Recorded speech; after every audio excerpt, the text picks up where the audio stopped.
तो हेलो जी, नमस्कार। कैसे आप लोग? स्वागत है आप सभी का अपनी केमिस्ट्री क्लासेस के इस अमेजिंग प्लेटफॉर्म में। आपको पता है हमारा चैप्टर चल रहा है some basic concepts of chemistry, जिसका आज है लेक्चर नंबर 26। ठीक है, तो क्या बोल सकते हैं, बेसिकली बात करें, हमारा चैप्टर कुछ दिनों बाद अब यहाँ पर से समाप्ति की ओर बढ़ रहा है, धीरे धीरे खत्म होने वाला है चैप्टर। तो अभी एक काम करते हैं, चलिए वीडियो स्टार्ट करते हैं। तो चलिए शुरुआत करते हैं सबसे पहले एक क्वेश्चन से। ठीक है, हमारे पास एक क्वेश्चन दिया है, win a certain amount of octane C8H18। ठीक है, ऑक्टेन का हमारे पास यहाँ फॉर्मूला दिया है। इस ब्रन कंप्लीटली 7.0 ग्राम ऑफ CO2 देख सकते हैं। ठीक है, इस form what is the mass of H2O। ठीक है, जब ये ऑक्टेन यहाँ पर हम जला के बनाते, ठीक है, उसमें से CO2 निकलेगा और H2O निकलेगा। ठीक है, तो हमको यहाँ H2O का वेट निकालना है, ऐसा यहाँ पर क्वेश्चन में दिया है। ठीक है, तो चलिए देखते हैं। सबसे पहले देखोगे तो यहाँ पर हमको रिएक्शन तो इसका सबसे पहले बनाना होगा। ठीक है, ऑक्टेन दिया हमारे पास C8H18। ठीक है, CH818 दिया है और प्लस क्या कर देंगे हम O2 करेंगे, तब हमारे पास क्या आ जाएगा CO2 प्लस H2O। ये आना चाहिए हमारे पास। ठीक है, पर देखोगे तो यहाँ पास ये बैलेंस रिएक्शन नहीं हो रखा है। ठीक है, बैलेंस नहीं है, तो क्या करोगे, सबसे पहले इसको हम क्या करेंगे, 25/2 कर देंगे और ये हमारा हो जाएगा शायद, देखा जाए तो इधर उधर देखे तो ये 8 हो जाएगा और ये 9 कर देते हैं। ठीक है, तब ये हमारे पास बैलेंस रिएक्शन हो सकता है। ठीक है, 25/2 यहाँ पर इसको हमने इस फॉर्म में लिख लिया। ठीक है, क्योंकि हमको इसको बैलेंस करना था। ठीक है, इसको अगर हम काट देंगे तो कितना हो जाएगा यहाँ पर, ये तो कटेगा नहीं, सॉरी। पहले यहाँ पर देखेंगे CO2 का हमको यहाँ पर ग्राम्स दिया था। ठीक है, 7.0 ग्राम्स, ये भी ग्राम्स में होगा और ये भी ग्राम्स में होगा। ठीक है, और ये भी ग्राम्स में होगा, पर हमारे पास यहाँ CO2 का पहले से यहाँ पास ग्राम्स दे दिया है। ठीक है, CO2 का यहाँ पास पहले से हमको एक मास दे दिया था। ठीक है, ऐसा यहाँ पास हुआ है। पर आपको करना क्या है, देखोगे तो सबसे पहले हम यहाँ पर C8H18 का यहाँ पर मोलर मास निकाल के देखते हैं।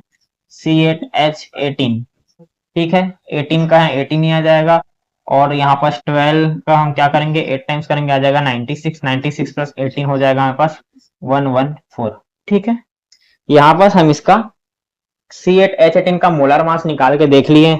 ठीक है, तो फिर क्या करना है हम लोग, अभी क्या बोल सकते हैं, स्टाइकोमेट्री पढ़ चुके। ठीक है, स्टाइकोमेट्री पढ़ चुके हैं, तो देखेंगे जरा। तो सबसे पहले तो हमको क्या करना है, W, हमारे पास इसका वेट क्या है, C8H18। ठीक है, WCH818 का यहाँ पर C8H18 का यहाँ पर हम देख सकते हैं। पहले तो यहाँ पर ग्राम्स हमको पहले से यहाँ पर क्या दिया था, ग्राम्स में दिया है। सबसे पहले हम लोग को CO2 का यहाँ पर लेंगे। ठीक है, CO2 का यहाँ पर पहले से मास देखे तो ये था। ठीक है, इंटू क्या कर देंगे हम, C8H18 का क्या बोल सकते हैं, मास को इंटू कर देंगे, इसका क्या आएगा 114 आ गया। ठीक है, अपॉन में हम क्या करेंगे यहाँ पर, सबसे पहले कर देंगे 8। ठीक है, CO2 का यहाँ पर कर लेंगे मोल को, और इंटू क्या कर देंगे हम, इंटू क्या कर सकते हैं, इंटू हम कर देंगे इसको 44। ठीक है, यहाँ पर 8 इंटू क्या है हमारे पास 44 हो रखा है। ठीक है, इसको करेंगे तो 8 इंटू 44 आ जाएगा। ठीक है, और क्या इंटू कर देंगे हम 100। ठीक है, 100, 100 को यहाँ पर हमारे पास 9H2O हो रखा है। ठीक है, 8 नहीं 72 हो जाएगा, 72 और 9 हो जाएगा। देखिए यहाँ पास H2O हो रखा है। ठीक है, H2O, H2O इंटू 9 है। ठीक है, यानी हम 9 का यहाँ पास कितना, 9 का 2 टाइम्स प्लस, और साथ में इंटू हम कर देंगे यहाँ पास 8। ठीक है, 8 9 का क्या हो जाएगा हमारे पास 72। ठीक है, 72 प्लस आप क्या करोगे 18 आ जाएगा हमारे पास, 100 आ जाएगा। ठीक है, यहाँ पास ये होना चाहिए। ठीक है, तो यहाँ पर ये 100 आ गया। अब क्या हो जाएगा हमारे पास, WH2O निकाल के देखे तो हम यहाँ पर WH2O जब निकाल के देखते हैं तो क्या होता है 7.04। ठीक है, इंटू क्या था पास 114 है। ठीक है, 7.04 इंटू क्या है 114 था, और फिर सॉरी 114 तो हम काट देंगे यहाँ पर, 7.04 आया, ठीक है। इंटू क्या करना है हमको 9 करना है, और क्या करना है इंटू करना है 18, ठीक है। यहाँ कार्बन और हाइड्रोजन का हो रखा है, ठीक है। यहाँ पर हम ऐसा देख लेते हैं, ठीक है। अपॉन में क्या जाएगा 8 आ जाएगा, ठीक है। 8 आ जाएगा क्या होगा इंटू हो जाएगा 44, ठीक है। फिर हो जाएगा 100, ठीक है। इसको हम कैंसिल करेंगे तो आ जाएगा हमारे पास 81 इंटू 4, ठीक है। 81 इंटू 4 कर देंगे, अपॉन में आ जाएगा 100 आ जाएगा, ठीक है। यानी 324 अपॉन 100 आ गया हमारे पास 3.24 कर सकते हैं, या फिर 3.24 3.24 ग्राम्स आ जाएगा यहाँ पर 3.24 ग्राम्स, ठीक है। तो ये इसका यहाँ पर आंसर हो जाएगा, तो चलिए नोट कर लीजिए। तो चलिए इसके बाद हमारा सेकेंड नंबर का क्वेश्चन आता है, if half moles of oxygen combined with aluminium to form Al2O3, ठीक है, then weight of aluminium metal used in the reaction is, ठीक है। एल्यूमिनियम का हमारे पास क्या दिया है 27 यहाँ पास दे रखा है, ठीक है। ऐसा हमको यहाँ पास निकालना है, हमको क्या निकालना है एल्यूमिनियम का हमको यहाँ पास वेट निकालना है, ठीक है। तो कैसे निकालेंगे चलिए आइए देखिए, ठीक है। सबसे पहले हम क्या करेंगे, रिएक्शन हमको लेना है, ठीक है। 4 एल्यूमिनियम लेंगे, ठीक है। 4 एल्यूमिनियम जब आप लोगे प्लस क्या आ जाएगा 3O2 आ जाएगा, ठीक है। तो क्या बन जाएगा पास Al2O3, ठीक है। यहाँ पास हम बोल सकते हैं, ठीक है। ये यहाँ पास कंप्लीटली बैलेंस्ड हो गया, ठीक है। तो क्या हो जाएगा, ये भी हमारे पास ग्राम्स में है, और ये क्या है हाफ O2 हो रखा है, ठीक है। तो क्या हो जाएगा, ये हमको यहाँ पास गिवन है, ठीक है। ये यहाँ पास दिया हुआ है पहले से क्वेश्चन में, ठीक है। हाफ O2 यहाँ पास दिया हुआ है, ठीक है। तो W एल्यूमिनियम क्या आ जाएगा यहाँ पर, W एल्यूमिनियम आ जाएगा 4 इंटू हो जाएगा 27, ठीक है। इंटू क्या हो जाएगा हाफ, अपॉन क्या कर देंगे हम 3 कर देंगे, ठीक है। जैसे पिछले क्वेश्चन में था आ जाएगा 18 ग्राम्स, ठीक है। तो ये इसका आंसर हो जाएगा, ठीक है। चलो नोट कर लो, ठीक है। देखिए इसके बाद यहाँ पर हम बोल सकते हैं एक टॉपिक आता है हमारे पास प्योरिटी कम क्या बोल सकते हैं प्योरिटी कंसेप्ट, ठीक है। प्योरिटी कंसेप्ट के बारे में आप जैसे समझ सकते हैं, ठीक है। अब इसमें क्या होता है, एक मतलब हमको प्योर मॉलिक्यूल चाहिए था, ठीक है। जैसे कि हम H2O का मॉलिक्यूल लेंगे, ठीक है। तो उस पर हमको कहीं से यहाँ सल्फर आना चाहिए, नाइट्रोजन H2O आना चाहिए, ठीक है। एलिमेंट्स और क्या बोल सकते हैं एलिमेंट्स भी हमारे सेम होना चाहिए, ठीक है। कोई एक्स्ट्रा एलिमेंट्स नहीं आने चाहिए, ठीक है। जैसे यहाँ पास मैं एग्जांपल आपको देता हूँ, ठीक है। मैंने ले लिया CO2, ठीक है। हमको CO2 में यहाँ पास क्या बोल सकते हैं 100% CO2 है, ठीक है। ना कुछ है, वहीं अगर मान लो यहाँ पर से एटमॉस्फेयर से क्या बोल सकते हैं आ जाएगा, तो गलती से एटमॉस्फेयर से यहाँ नाइट्रोजन आ जाएगा, तो ठीक है। तो ये तो गलत हो जाएगा ना, ठीक है। तो ये इम्प्योर हो जाएगा, ठीक है। ये क्या हो जाएगा 80% हो जाएगा, ठीक है। 80% यहाँ पास हो जाएगा, ये प्योर नहीं हो रखा, ठीक है।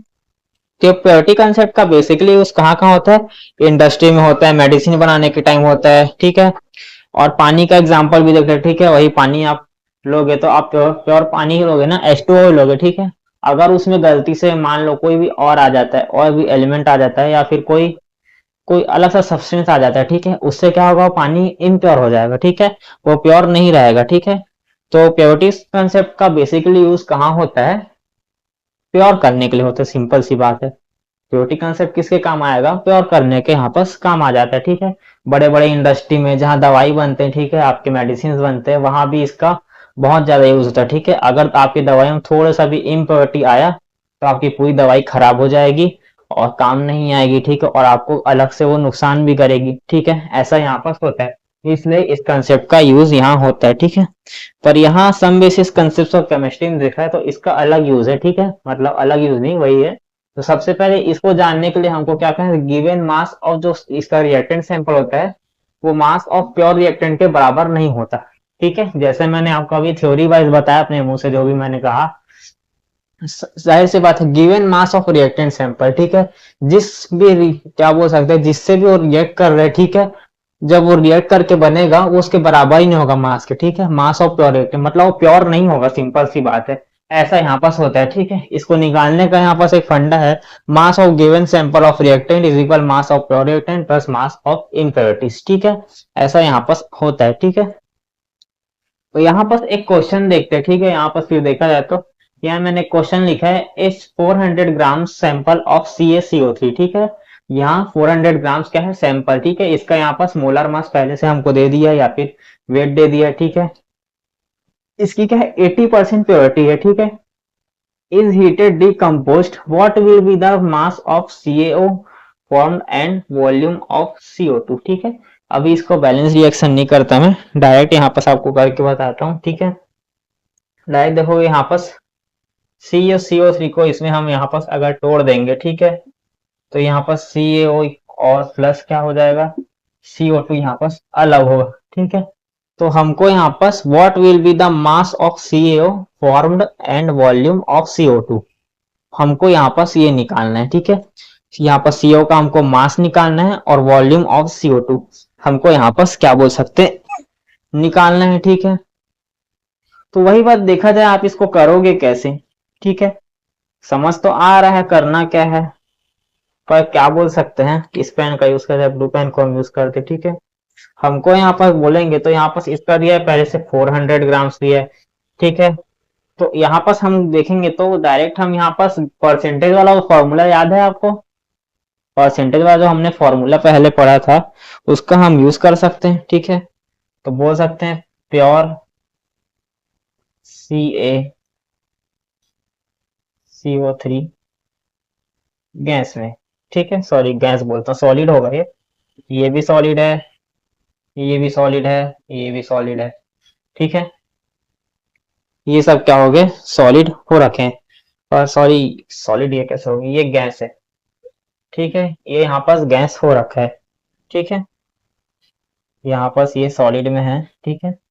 तो क्या हो जाएगा, यहाँ पास 400 ग्राम्स है, इंटू क्या कर देंगे, अगर 80% है तो उसको हम 80 लिखेंगे, अपॉन में 100 लिखते हैं ना, ठीक है। तो यहाँ पास ये हो जाएगा हमारे पास, ये हो गया, कितना हो जाएगा हमारे पास ये 3320, यहाँ पास ये हमारे पास ये निकल के आ जाता है, ठीक है, आपको पता है।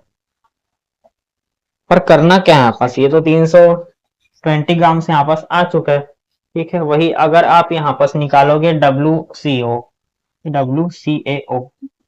हमको CaO का यहाँ पास वो निकालना था, मास निकालना था। तो आप क्या करोगे, ये 320 था, इसको क्या इंटू कर दोगे किससे इसके मोलर मास से, ठीक है। तो इसका हो जाएगा 56, इसका जब आप मोलर मास निकालते हो कैल्शियम ऑक्साइड का, ये आ जाएगा 56 अपॉन 100 कर दोगे, ठीक है। और क्या बोल सकते हैं, उसके बाद हमको वॉल्यूम निकालना था CO2 का, ठीक है। CO2 का वॉल्यूम निकालना था, CO2 तो आप सबको पता है, आ जाएगा इसका 320, ठीक है। 320 इंटू, अब बात आती है यहाँ पर क्या होगा, वॉल्यूम हम किस में लेते हैं, लीटर में लेते हैं, ठीक है। तो यहाँ पास ये जो भी चल रहा है, ये चल रहा है स्टैंडर्ड टेम्परेचर एंड प्रेशर पर, ठीक है, यानी STP पे यहाँ पर बात हो रही है। तो हम यहाँ पास बाकायदा लिख देंगे 22.4 लीटर, ठीक है, इंटू कर देंगे 100, ठीक है। तो आप इसका यहाँ पर कैलकुलेट वैल्यू निकाल लीजिएगा, यहाँ पर ये क्वेश्चन सॉल्व हो चुका है, ठीक है। तो इसको नोट करना चाहो तो नोट कर लो। प्योरिटी कंसेप्ट मैंने आपको समझा दिया, ठीक है। हम लोग इसको चीजों को प्योर करने के लिए लेते हैं, ठीक है। इतना मैंने आपको बता दिया, तो चलिए एक काम कीजिए, इसको नोट कर लिए, इसके बाद हम बढ़ते हैं आगे। तो इसके बाद वापस से देखोगे, इसके बाद वापस से देखते हैं हम वही एक और वैसे एक क्वेश्चन लेके आया मैं, the right option for the mass of CO2, ठीक है। The right option for the mass of CO2, direct यहाँ पर बता दिया है कि हमको क्या निकालना है, मास ऑफ CO2 यहाँ पर हमको निकालना है, ठीक है। Produce by heating 20 grams of pure limestone is atomic mass, ठीक है।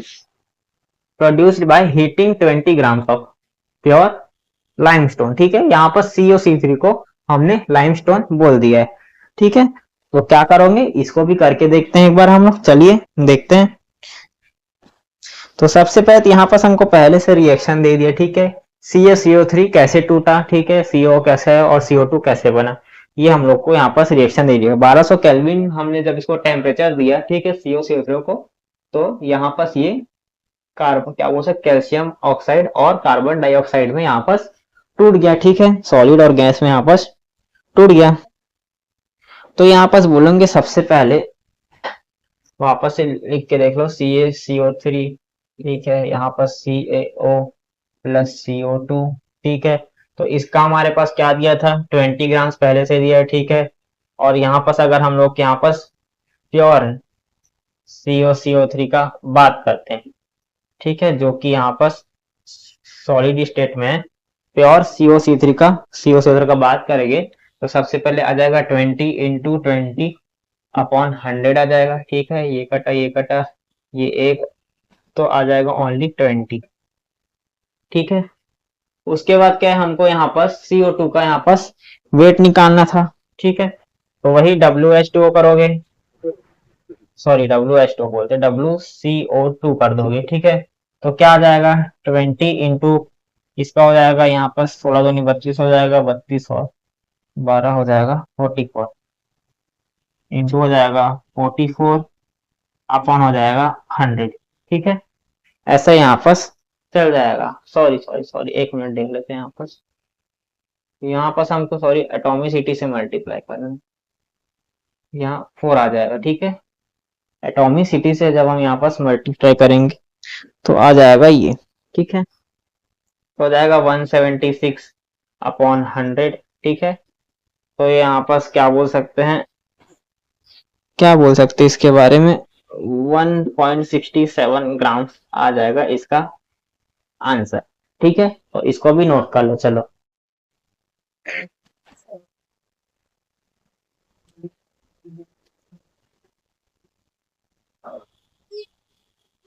तो चलिए इसके बाद देखिए प्योरिटी कंसेप्ट में मैं आता हूँ वापस से। तो इसमें मैंने एक चीज बताया, हम जब देखेंगे टोटल मास ऑफ सैंपल, ठीक है, मास ऑफ प्योर रिएक्टेंट मतलब टोटल मास ऑफ सैंपल क्या है, x है, ठीक है, हम मान लेते हैं, ठीक है। और वही मास ऑफ प्योर रिएक्टेंट क्या है, y है, ठीक है, दोनों ग्राम्स में, ठीक है। तो परसेंट प्योरिटी क्या होगा, y अपॉन x इंटू 100, ठीक है। उसी का अगर इम्प्योरिटी में देखा जाए तो 100 माइनस परसेंट प्योरिटी, ऐसा हम यहाँ पर इसको बोल देंगे, ठीक है। और वही अगर देखा जाए टोटल मास ऑफ सैंपल क्या है, y ग्राम्स में दिया, ठीक है। और परसेंट प्योरिटी क्या दिया है, z, ठीक है, z परसेंट में दिया है। तो मास ऑफ प्योर रिएक्टेंट, ठीक है, तो क्या हो जाएगा y इंटू z अपॉन 100, ठीक है। ऐसा यहाँ पर ये फॉर्मूलाज बन के आ जाते हैं, ठीक है। और अगर देखा जाए तो दो क्वेश्चन यहाँ पर है, the weight of lime by, मतलब लाइम मतलब वही आ रहा है CaCO3, ठीक है, लाइम का मतलब वही होता है, ठीक है, CaCO3, ठीक है। Lime by heating 2 kilograms of 95% pure limestone is, ठीक है, वही आपको करना है, ठीक है। इसमें क्या करना है, हमारे पास 200 मतलब 200 क्या है, 200 kg क्या दिया है, प्योर लाइमस्टोन, ठीक है। वही CaO3 का हमको यहाँ पर देखना है, लाइम का यानी CaO का हमको यहाँ पर निकालना है, ठीक है। उसके बाद क्या है, 10 grams of MnO2 on reaction with HCl firms 2.24 litres of Cl2 grams Cl2 gas में, ठीक है, एट NTP, ठीक है। NTP का बात है, ध्यान रखना, the percentage impurity of MnO2 is, ठीक है। एक क्वेश्चन को बना के देखना, यहाँ पर इसका रिएक्शन भी है। अगर क्वेश्चन नहीं बनते हैं तो आप मेरे को इंस्टाग्राम पे मैसेज कर देना, ठीक है, वहां मैं आपको बता दूंगा, ठीक है। तो चलिए नोट कर लो। तो बेसिकली देखा जाए इसके बाद एक और टॉपिक आता है यील्ड कांसेप्ट या फिर एफिशिएंसी कांसेप्ट, ठीक है। यील्ड कांसेप्ट या फिर एफिशिएंसी कांसेप्ट इसको बोल सकते हैं हम लोग, ठीक है। इसमें क्या होता है, एक होता है थ्योरेटिकल यील्ड, ठीक है, कैलकुलेट फ्रॉम स्टोइकियोमेट्री बोल सकते हैं, और एक्चुअल यील्ड होता है, ठीक है, ऑब्जर्व या फिर प्रैक्टिकल क्वांटिटी, ठीक है। मतलब हम लोग क्या करते हैं, जब लैब में हम रिएक्शन करते हैं, ठीक है, कोई भी आप रिएक्शन कई बार देखोगे उसका पहले से परसेंट पहले से दिया रहता है, ठीक है। हम लोग को क्या बोल सकते हैं, किसी रिएक्शन या क्वेश्चन को आप बना रहे हो तो उसमें क्या होता है, पहले से आपको दे देते, ठीक है, यानी कि थ्योरेटिकल वैल्यू की यहाँ पर बात हो, ठीक है। थ्योरेटिकल वैल्यू देंगे, मान ले 80 हो जाएगा, या फिर मान ले हम लोग 20 90 कुछ भी वैल्यू आपको दे देंगे, ठीक है। पर यहाँ जो एक्चुअल यील्ड वाला होता है, एजुअल यील्ड बोल सकते हैं, ठीक है, इसको हम खुद जानते हैं, ऑब्जर्व करते हैं, या फिर प्रोड्यूस क्वांटिटी यानी कि हम इसको प्रैक्टिकल के जरिए निकालते हैं कि सेम एज इट इज यही हमारे पास नंबर्स आए हैं, मतलब यही आंसर हमारा यहाँ पर निकल रहा है, ठीक है। चलो इसको एक और एग्जांपल से समझते हैं, जैसे थ्योरेटिकल ये, ठीक है, आप लोग क्या करते हैं, बुक में पढ़ा हुआ को पढ़ते हैं, ठीक है, रट लोगे, बढ़िया अच्छा सा रट लोगे उसी क्वेश्चन आंसर को, ठीक है, पूरा रटा रुटाया हो गया, आपको याद हो गया, ठीक है। ये आपका थियोरेटिकल यील्ड होगा, ठीक है। वही एक्चुअल यील्ड में देखो तो आप जाओगे पेपर लिखने जाओगे, आपको आंसर नहीं पता, पर आप अपने मन से कुछ भी आंसर लिखे जा रहे हो, ठीक है। आंसर आप थोड़ा बहुत सही लिख रहे हो, पर आप कुछ भी आंसर लिख रहे हो, ठीक है, वो हो जाएगा एक्चुअल यील्ड, ठीक है। ऐसा हम यहाँ पर इसके बारे में बोल सकते, ठीक है। तो इसका फॉर्मूला हमको दे रखा है, परसेंट यील्ड इज इक्वल क्या होता है, actual yield upon theoretical yield, ठीक है, इनटू 100, ठीक है। और वही देखा जाए तो यहाँ पर एक क्वेश्चन भी हो रखा है, ठीक है। क्वेश्चन है, पढ़ देता हूँ। What will be the mass of CO2, ठीक है। इसमें हमको क्या करना है, CO2 का मास निकालना है, ठीक है। Produce win 400 grams of CaCO3 is decompose, ठीक है। जब यहाँ पर 400 ग्राम CaCO3 डिकम्पोज होता है तो उसका एफिशिएंसी पहले से दिया, मतलब यील्ड पहले से दिया 80% हमको यहाँ पर एफिशिएंसी दिया है, ठीक है। तो चलो यहाँ पर इस क्वेश्चन को बना के देखते हैं, ठीक है। सबसे पहले क्या होगा देखोगे तो यहाँ पर आपको क्या दिया है, सोल्यूशन बना के देखोगे, CaCO3 वापस से दिया है, ठीक है। ये CO3 यानी लाइमस्टोन बार बार आते जा रहा है हमारे पास, ठीक है।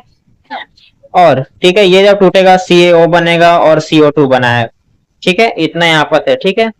और वही अपन देखेंगे थियोरेटिकल यील्ड, ठीक है। TH थियोरेटिकल यील्ड देखोगे तो ठीक है, of CO2, theoretical yield of CO2 देखोगे तो आप इसको क्या करेंगे, हमारे पास पहले से दिया था यहाँ पास 400 ग्राम दिया था, उसका इंटू करेंगे हम CO2 के मॉलिक्यूलर मास के पास, ठीक है। मॉलिक्यूलर मास के साथ करेंगे तो आ जाएगा हमारे पास, क्या आ जाएगा हमारे पास 176 ग्राम, ठीक है। और वही आप एक्चुअल यील्ड वाला देखोगे, ठीक है, एक्चुअल यील्ड, ठीक है, AY बोल सकते हैं इसको। एक्चुअल यील्ड को मैं AY से मतलब एक्चुअल यील्ड ऑफ CO2, ठीक है।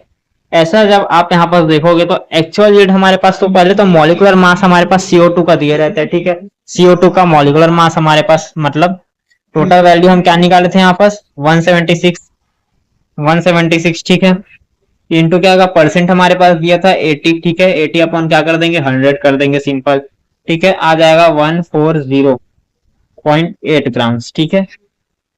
ये हमारे पास यहाँ पर थ्योरेटिकल वैल्यू और एक्सपेरिमेंटल वैल्यू हम यहाँ पर बोल सकते हैं, निकल गया है, ठीक है। तो क्या बोल सकते हैं इसके बाद, और हम आगे बढ़ते हैं तो चलिए देखते हैं, ठीक है। तो ये यील्ड वाला कंसेप्ट तो आपको समझ आ गया होगा। यील्ड का मतलब एक और बार बेसिकली बोला जाए तो क्या हो सकता है, ठीक है। यील्ड का मतलब आप देखोगे डायरेक्ट रिएक्शंस का बात है, यहाँ पर हमारे पास थ्योरेटिकल वैल्यू और एक्चुअल वैल्यू का यहाँ पर हम बात निकालते हैं, ठीक है। बस इतना आप इसके बारे में जान लो, ठीक है। काम आ जाएगा क्वेश्चन, इस फॉर्मूला के बेसिस में आप अच्छे से बना पाओगे। थोड़ा बहुत मैंने आपको थिंकिंग नॉलेज दे दी है, इसमें थ्योरेटिकल और एक्चुअल का यहाँ पर खेल होता है, ठीक है। बस इसके बाद क्या करना है, इसको नोट करना चाहो तो नोट कर लो, हम आगे बढ़ते हैं, ठीक। तो इसके बाद क्या बढ़ते हैं, एंडिंग की तरफ बढ़ते हैं, ठीक है। एंडिंग में मैं हमेशा की तरह आपको जो पिछले लेक्चर्स में देते आया हूँ, आपको वापस से कुछ न्यूमेरिकल्स दूंगा। पहला न्यूमेरिकल आपको दिख रहा है, when 24 gram of carbon is burned calculate mass of O2 required volume of CO2 produce, ठीक है। ये सब क्वेश्चन मैंने आपको दिए, इसका आंसर आप यहाँ पर देख सकते हैं, यहाँ पर मैंने शो कर दिया। बस इसका आंसर यहाँ पर शो नहीं किया इसको, क्योंकि आप खुद करेंगे, ठीक है। तो बेसिकली देखा जाए इनका सोल्यूशन आप चाहे तो AI से निकाल दीजिए। अगर कुछ सोल्यूशन नहीं मिल रहा है तो आप मुझे इंस्टाग्राम पे पर्सनली मैसेज कर देना इसके स्क्रीनशॉट के साथ, मैं आपको इसके सोल्यूशन वहीं पर प्रोवाइड करा दूंगा, ठीक है। तो यही तक आज हम अपना लेक्चर्स रखते हैं, मिलेंगे अगले लेक्चर में, तब तक ले बाय बाय।